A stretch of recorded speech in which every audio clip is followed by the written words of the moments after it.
Now, the divisions replaced a lot of customization in multiplayer, and they seem to create this middle ground between preset classes like old school COD and custom classes of modern COD. Now, there was a handful of divisions. You could level each one up. You could eventually even prestige them.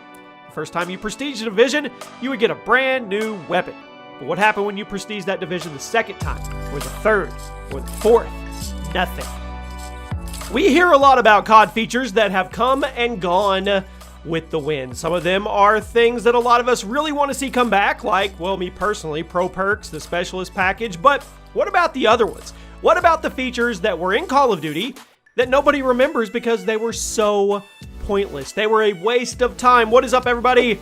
Chaos here. Welcome to the channel and another COD history top 10 pointless features in Call of Duty. Not only pointless features, but pointless features that made no sense. So you let me know which one of these, once you watch the entire video, that you deem the most useless, and maybe one I forgot, and let's get into it. Drop a like, and away we go. Kicking things off is the obvious one, going dark. Night vision in COD 4. Yeah. Now, it's a feature that's kind of seen as a meme in the COD community, or at least it was for the longest time. Night vision was an equipment piece that everybody had with them at all times in COD 4, and you could put them on with the touch of a button. So, when would you put them on? What would deem going dark? Nothing. Ever. COD 4 didn't have very many dark maps, and even the ones that were in the game weren't dark enough to justify using the night vision, and it also didn't help that the glare of the night vision goggles was often more obstructive than helpful. Hardly anybody actually used these things. A lot of people didn't even know how to use them, and it kind of makes me think at one point during development, Infinity Ward was going to make the night vision goggles more important, but they never got around to it, just forgot about it. It got put on the back burner.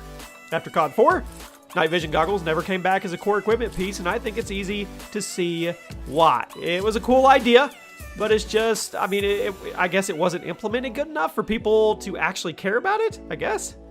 Next up is the MK2 Carbine cartridge sleeve in Modern Warfare 2019. Now, this is one that you may not have even noticed, but once I explain it, you're going to shake your head and be like, you know what, Jimmy? You're right. The MK2 Carbine is an attachment, or it has an attachment, called the cartridge sleeve. It will actually put a sleeve on the butt of the gun with a few extra rounds on it. However, these rounds, they're just cosmetic, and you can't actually use them. Now, this is something that a lot of COD games have done throughout the years. They'll put a whole bunch of extra shells on the side of your shotgun, or maybe put some magazines on your character's vest, and they look cool. But they're just going to look cool, and then they're going to get really annoying to look at once you totally run out of ammo, and you can't grab the rounds for your gun and use them instead. I remember the Stakeout from Black Ops 1 doing this as well. Now, I'm all for making our characters look as cool as possible. There's definitely something cool about running around the battlefield with a bunch of spare ammo dangling from your weapon. But when I'm out of ammo in-game, in a fight, and I'm just staring at those unused rounds, well, it's going to get a little annoying. Next up is the silencer on the M9 in Modern Warfare 2. For all of you old school OG COD players, you probably know where I'm going to go with this. The M9 is a handgun that has appeared in quite a few Call of Duty games, but in Modern Warfare 2, it was one of the most infamous weapons in the game because of a bug. As you probably know, Modern Warfare 2 was an extremely buggy game due to the rushed development cycle and the lack of post-launch support. One of the most obvious glitches in it was the silencer on the M9 pistol, which would make the sound quieter like it was supposed to, but it would still paint you on the radar, thus defeating the purpose of ever running it. So when you use suppressors, you're supposed to be off the radar, right? Well, the suppressed M9 would still put you on the radar and give your location away, making it completely pointless to run it at all. At number 7, Division Prestiges in Call of Duty World War II. Now, COD World War II was a bit of a rough patch in COD history, sure. The gameplay was fun, and visually it was a very impressive game. But as far as the actual game design goes, it's pretty hit or miss. And one of those misses, in my opinion at least, was the Division system. Now, the divisions replaced a lot of customization in multiplayer, and they seem to create this middle ground between preset classes like old school COD and custom classes of modern COD. Now, there was a handful of divisions. You could level each one up. You could eventually even prestige them. The first time you prestige a division, you would get a brand new weapon. But what happened when you prestige that division the second time, or the third, or the fourth? Nothing. After the first division prestige, all you got were helmets and calling cards until the fourth prestige, when you got a weapon variant, and oh boy was that a gift.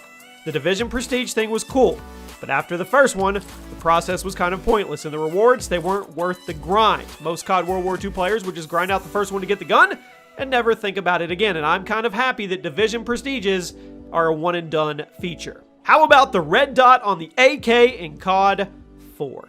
COD 4 was a very innovative game, and it introduced the COD world to custom classes, kill streaks, and a whole bunch of iconic weapons.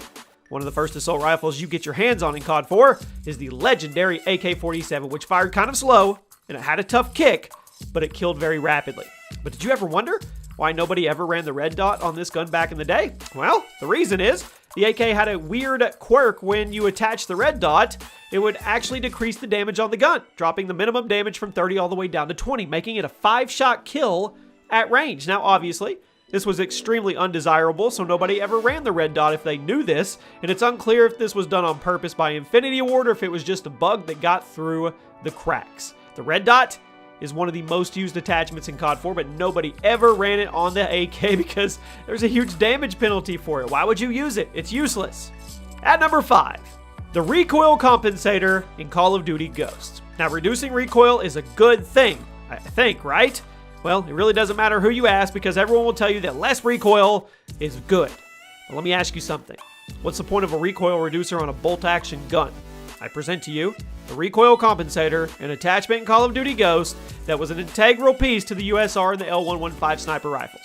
It would reduce the recoil of every shot for each kill you got. So the first kill, it would kick a lot. And then the second, a little less. So on and so forth. But let me remind you, these are bolt-action rifles. Nobody cares about recoil on bolt actions. Now, I would understand if the recoil compensator was on a semi-auto or even fully automatic weapons, but bolt actions. The USR could only fire at 51 rounds per minute. The L115 was even lower at 40 rounds per minute. So by the time you rechamber your next shot, the gun will have already settled back to center on your screen. Now, I guess it's good that it was an integral attachment, whatever you want to call it, as opposed to one you have to select yourself, because otherwise, nobody ever would have selected it. Let's stick with Call of Duty Ghosts, and let's talk about the flash suppressors. Let me ask you guys another question. Who actually cares about muzzle flash in Call of Duty? Raise your hand. Muzzle flash is often an element of first-person shooters because it has the potential to obscure your vision and hurt your tracking. Muzzle flash is a hot topic in the Apex Legends community for this exact reason. But when the time to kill is so quick, it's really not an issue because of how often you're tracking someone in Call of Duty is just more of a second or two, if even that long. And apparently, Infinity Ward thought the muzzle flash in Ghost was going to be a much bigger problem than it actually was because they included the flash suppressor, which was an attachment that would dim the flash of your gun the same way a normal suppressor would, but it wouldn't tone down the volume or keep you off the radar. So let's break this down really quick. You have the suppressor and you have the flash suppressor. One of them will tone down your muzzle flash, turn down your gun volume, and keep you off the radar when you fire. The other one will just tone down your muzzle flash. So which one are you going to choose? Needless to say, nobody actually used the flash suppressor, and I'm willing to bet plenty of money you completely forgot it was even in the game. At number 3, underbarrel grenade launchers in Modern Warfare 2019. Who actually uses these? Why are they in the game? Grenade launchers were introduced in COD 4, and ever since then, they've been a hot topic in the COD community. In almost every entry, they've been very powerful and easy to abuse, with COD 4, Modern Warfare 2 probably being the strongest examples. But let's fast forward. Now, I don't know if you use the grenade launchers in Modern Warfare right now, but they're useless. FaZe Jeff recently made a whole video about this attachment because they were so weak that you have to wonder why they would ever actually take them. The blast radius, it's small. They travel very slowly. They don't have good range. And in order to kill someone, you pretty much have to get a direct impact. And then the best part of the whole thing is that you only get one grenade when you spawn, and there's no way to resupply them. Now, I know, I appreciate noob tubes not being super overpowered like in previous COD games, but they are literally useless in Modern Warfare. So why are they even in the game? At number 2, the Scrambler in Call of Duty World War II. Remember divisions? We talked about that. You remember there was the Resistance Division? When it was added, it was actually kind of a hot thing. One of the Resistance Division abilities was the Scrambler, which would scramble the enemy maps whenever you were nearby them. However, it only took a day or two for people to realize that whenever the radar started getting scrambled, guess what? That meant somebody was around them and they would just start looking. The Scrambler literally became a detriment to the Resistance Division, and after a while, Sledgehammer changed it so you can now toggle the Scrambler on and off. And guess what? Nobody toggled it on. In previous games, the Scrambler was a piece of equipment you would put down on the ground somewhere and it would scramble the area, but then the Scrambler is literally strapped to your character at all times in this game. You're just a painted target. I mean, you are. You're literally a walking target. And I think Call of Duty Ghosts had the owl or something that would float above your head or something that did the same thing. Completely useless. And at number 1 today, optics on akimbo weapons. I mean, what was the reason for this to exist? Just because it looked cool? Akimbo weapons have been part of Call of Duty since Modern Warfare 2, except the new Modern Warfare for some reason, and they've never failed to make you feel totally awesome. Run around, hip fire people back to the lobby, right? But there have been a few COD games where it was actually an option to throw an optic attachment on your gun while running them in akimbo. And in case you forgot, you can't aim down sights while you're running akimbo. So doing this was literally just a waste of an attachment slot on your gun, and it was pretty much only done for the meme factor. Ghost even had a challenge called Clueless that would unlock if you equip the ACOG scope and akimbo to the 44 mag. Now normally in COD games, if you put akimbo on a class, it will automatically take the optics off the guns to free up more attachment space for you. But certain COD titles decided to embrace the meme and make it possible to run optics on akimbo. And if you ask me, that is the single most useless feature in COD history. You guys let me know where you agree or disagree. Drop a like, and I'll see you soon.